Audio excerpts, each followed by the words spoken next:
नमस्कार, मी सुभाष कोकळे. आपण पाहताय TV6 मराठी न्यूज. पाहूया आजच्या ठळक घडामोडी. बातमी महत्त्वाची. एक ब्रेकिंग बातमी जत तालुक्यातून येते. नगर विजयपूर राष्ट्रीय महामार्गावरील उमदी जवळ इको कार आणि ट्रकमध्ये झालेल्या भीषण अपघातात इको कार चालक ठार झालेला आहे, तर गाडीतील 6 जण जखमी असल्याची माहिती समोर येते आहे. जखमींना उपचारासाठी जत येथील खाजगी रुग्णालयात दाखल करण्यात आले आहे.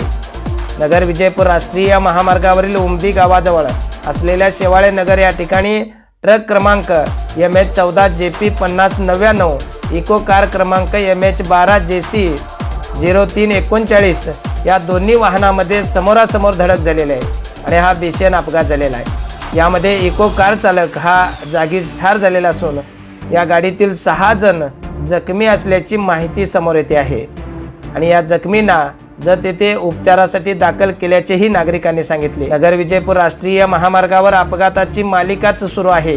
या महामार्गावर अवजड वाहतूक सुसाट वेगाने जात असल्यामुळे व रस्ता अरुंद असल्याने लहान वाहनांना व दुचाकी स्वारांना जीव मुठीत घेऊन कसरत करत जावे लागत आहे.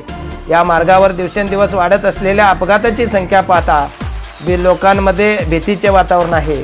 महामार्ग प्रशासनाने तातडीने लक्ष देऊन या अरुंद रस्त्याचे चौपदरीकरण करावे अशी मागणी उमदी आणि परिसरातील नागरिकांमधून वाहनधारकांमधून केली जाऊ लागली आहे.